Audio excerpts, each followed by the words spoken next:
So 6 weeks ago, I quit my job at a startup, and since then, I've made $10,500 from my content and personal brand. For context, that job was paying me just like an average salary in London, and I was commuting for like 4 hours a day when I had to go to the office, doing double to triple the amount of work and getting paid less. It was capped anyway, so there was no version of me staying in that job for long term. So if you're sat there making content on the side while working a full-time job and you want to build your personal brand to the next level, I'm going to walk you guys through exactly where that money came from, how I negotiated, and how you can position yourself as a premium personal brand so you can attract deals and partnerships the right way without having to outreach. Like every single client, brand, and what I actually charged. Then also why the inbounds worked for me so I didn't have to do any outreach. Then also what it costs to choosing entrepreneurship over a stable 9 to 5. Hi there, for those that are new here, my name is Sam. I make content full time now, and in the last 10 months I've grown my personal brand to 17,000 followers, scaled a coaching community business to a few grand a month while working a 9 to 5 job at the startup, then recently shutting it down. So yeah, let's get right into the video. So how did I make 5 figures in the last few weeks? There was 2 types of income streams for this money that I made. 3 of them are like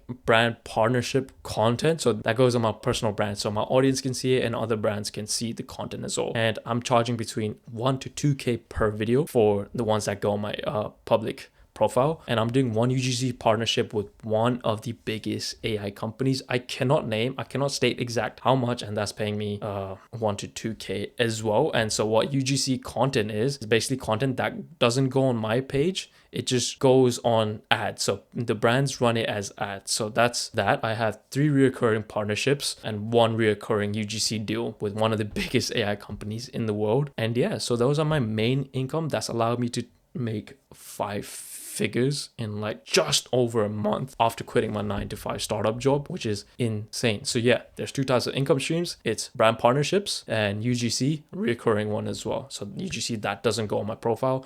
Brands run that as paid ads. But with UGC, you have flexibility just because the brands are running these as ads and they need to convert. So they're going to be more nitpicking with the content you kind of deliver, and there'll be like revision rounds. Whereas with the brand partnerships that go on your personal brand, you have way more creative freedom because it's your account. You're literally the boss. So most people like to think of it as brand deals, but that single shift for me when I switched from thinking of brand deals and thinking these brands as partnerships. Because as soon as you go into the mindset of thinking them as partnerships, it becomes a reoccurring thing because you send weekly reports. I mean, you send like a report after your post is posted, and brands actually see value in that. And that also shifts your mindset from just being a creator to turning your personal brand into a content business. Because at the end of the day, you are providing value, which is a service to these brands. You're letting them borrow your audience, and you're making these deliverables, which are just videos for them that promotes their product or service. So it's this single shift of mindset in order to get to like past 5 figures on a month, is to go away from this typical influencer creator sort of mindset to going as it's a content business. So on my Instagram, the niche I'm in is like productivity, business, entrepreneurship, personal branding, and content creation. So certain niches pay more than other niches. So I think health, lifestyle, beauty, and food, they pay way less than compared to finance. I think that pays the most. Then AI and tech and like products, like gear related products, they pay a lot more. So I kind of fall into that middle to upper range, not fully at the top, but in that middle to upper range, which is pretty good. So yeah, one of the problems most creators have when building a personal brand is that when you start to work with other brands, you just get like one-off deals. So it's like, shit, when's the next money gonna come from? You just have to keep chasing. If you actually over deliver on the first collab, most likely you're gonna get a second collab, which basically turns into a partnership and a reoccurring basis. Because 3 out of my brand partnerships, 3 of them reached back to me saying, Sam, we love the content. The last one performed well too. It can't just look good, it also has to perform good, because the brands are also putting like paid budget behind the organic video. So they're also boosting the post. So yeah, once you kind of get to the level of it becoming a recurring partnership, that's when the whole game changes, because now you have an income stream every single month from few different brands. And usually recurring clients, they tend to pay more just because you have more leverage in your asking as well, because you can be like, hey, since the last video did well and you liked it as well and it performed better, engage with the audience, this time around I want to increase my rate, and be like, okay, just send it. I think one of the best things you can do when starting out with content and like selling your content as a service to these brands is to pitch higher to something where you're like, that's scary numbers. But if you pitch higher, the brands can always like have room to negotiate. That's what I've learned, is like even after they give you the price, you can still try to negotiate counter again, and it usually works out. So for me, I'll just show you up on my screen. Like there's a screenshot here, right? So it was this one brand. So they were like, unfortunately, X amount is out of our budget for this campaign, and could we scale back to X amount for the deliverable, right? But then as you can see on the bottom screenshot, I said, given how well round one landed for you, meaning the brand, and you're keen to keep working together, could we meet at X for this? And feels like a fair number for both of us given our track record and our ability to continue pushing quality. Then they replied saying, I've managed to secure a budget for X video, blah blah blah. So yeah, basically if you counter it and your last video did well, you can always bump your price up. So yeah.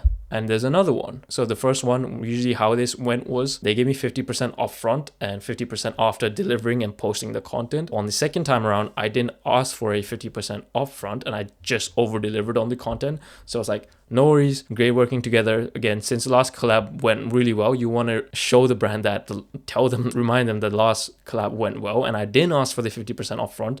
And for the future ongoing partnership to produce better content, could I invoice for X amount, like an increased amount instead of that? And they were like, yeah, cool, understand. So it's like knowing your worth, also not being afraid to pitch and sell yourself, because that's the whole point. You don't want to lowball yourself the whole time, because if you're genuinely producing good quality content and it's performing for their organic content and paid ads, you should definitely pitch yourself higher. I think I learned this pretty early on, and not being scared to like pitch higher. That's absolutely key when you're working with brands if you want to make money with your content. And just know that with all of these brand partnerships and brand clients, you might say, it's like, it's not a salary, so it will fluctuate every single month. Not all brands are going to come back to you. You're not going to get the same amount of inbounds. You're not going to outreach the same. I don't do outreach, never send an outreach for brands, just to be clear. So all of this is inbound. I get a few of them every single week, so I'm like flooded with brands coming to me. But the power is saying no. Don't just say yes to every single brand that come to you, because you don't want to just be a gallery for in your personal brand. You don't want to work with every single brand, and you're like, it just doesn't good look on your authority as well. So it's like learning to say no to certain brands that it doesn't align with you and your personal brand. That's the key. And yeah, it will fluctuate like any business. Not all business is gonna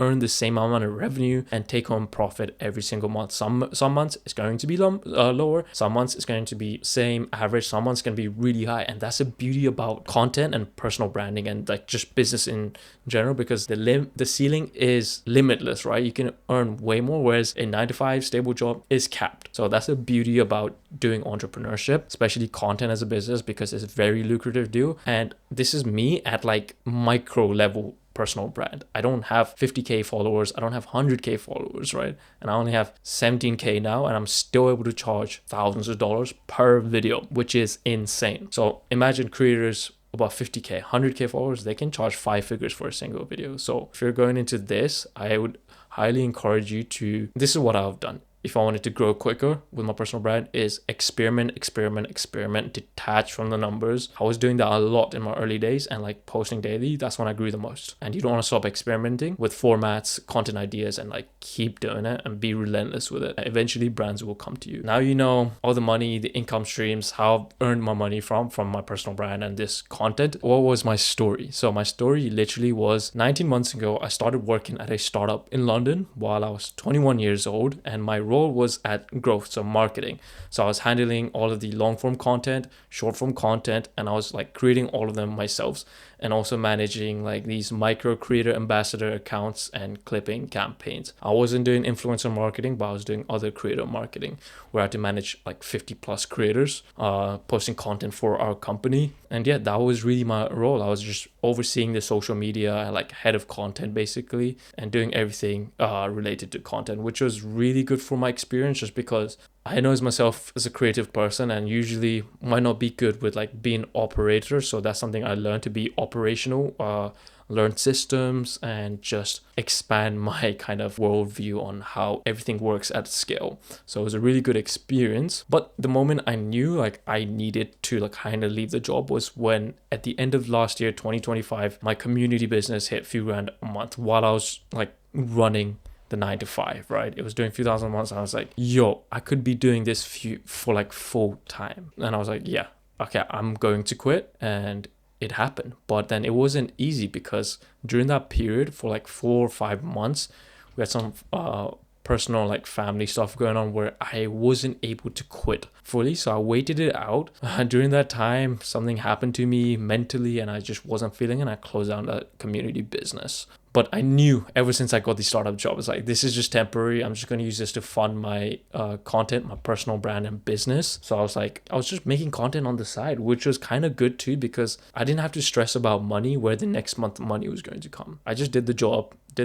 But like there was like after a few months, it was getting so repetitive where I did not enjoy working. I did not enjoy the team culture, any of it. And I just knew I had to quit, because the truth is my growth was capped. My income was so capped and I was barely taking anything home for working so much. And I was like, yeah, this is not me. And I knew in that moment I had to make a decision. I either sacrifice my own career, my personal brand, entrepreneurship journey, or sacrifice my 9 to 5 and take the riskier route, which is obviously entrepreneurship and going all in my personal brand. When I did quit last month, everything's changed because I'm now in my own schedule, way more freedom, flexibility. I'm doing what I enjoy, getting paid way more for it, and in my own terms. No one's telling me what to do, when to do it, none of that BS. It's crazy. But the thing is, obviously it fluctuates. Everything fluctuates. You work way more than at your 9 to 5. You work at 9 to 9, even more on some days. That's the beauty of entrepreneurship. You just love what you're doing, so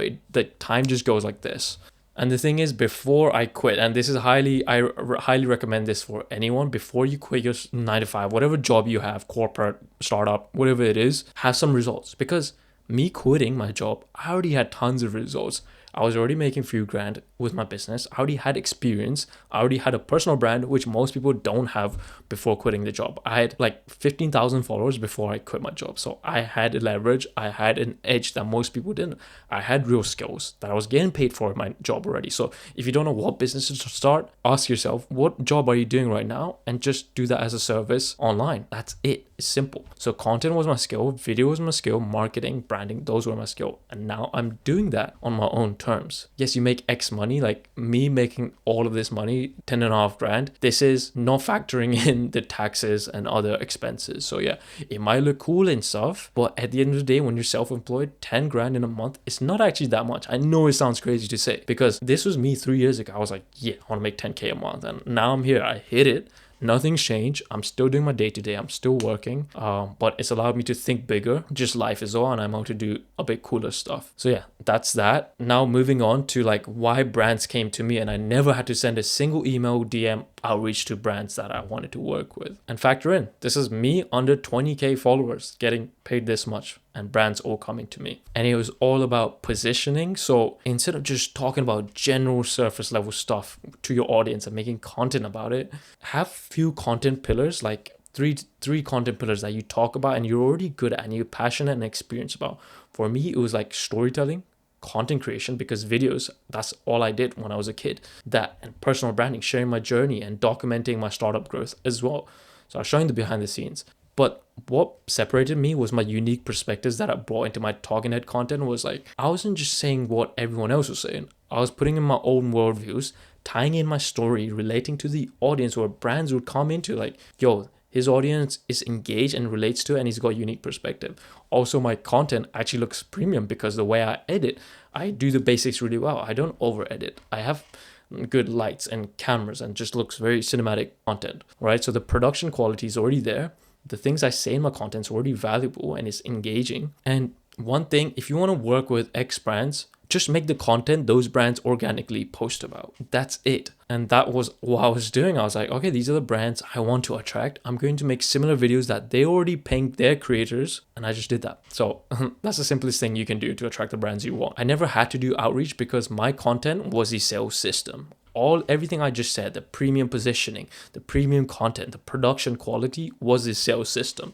As soon as brands come onto my page, they'll see it. They're like, okay, we got to work with this person. And yeah, once you get your first client, your brand partnership, you need to like be good on time. Like, don't make them keep waiting more than 24 hours. Reply on time. Be proactive. Be kind of flexible with the terms. If they want a revision for the first time, like, do it, just because it puts you in a good term with them, and so they can come as reoccurring. Once that first post goes live, this was the mistake I did. I never sent them a follow-up, which you should absolutely do, because one of the brands that's paying me a few thousands now, I followed up and they were like, Sam, the previous content did really well. I didn't even know that. So follow up after like 7 days or 14 days or 3 weeks after the content is live. Follow up. Okay, how did the engagement go? Show them the metrics. If it's posted on their account, ask them, how did it go? Just talk to them like a normal person would, and they will tell you about it. Then it just opens another door for an ongoing partnership. Now your partnership, you just consistently get better at it, make more content on brands that you want to work with. It's literally that. Premium positioning, high production quality, and have unique perspectives, and make content brands already make. That's the only way you can make money as a content creator, and treat your personal brand as a business, as a content business to begin with, because it allows your thinking to like scale in a bigger level. Because now you can look at it as a business. You can be like, let me hire a video editor so I can do more videos. I have more leverage, frees up my calendar, and meaning more output, more attention, more brands come to me, more customers comes to me for my product and services. So yeah, that's all that. And what I really learned from this experience of making 5 figures in like just over a month is that ask more than it feels comfortable, because your biggest leverage as a personal brand and a creator is if brands come to you, you already won. You already have the leverage. So pitch higher than you normally would, or pitch higher than something that kind of makes you scared, because they came to you. Remember that. You didn't pitch them. They came to you asking for your rate, asking for how much it will cost. So pitch them something high. Then when you pitch something high, it doesn't matter if they agree with it. You always have something to like kind of negotiate down.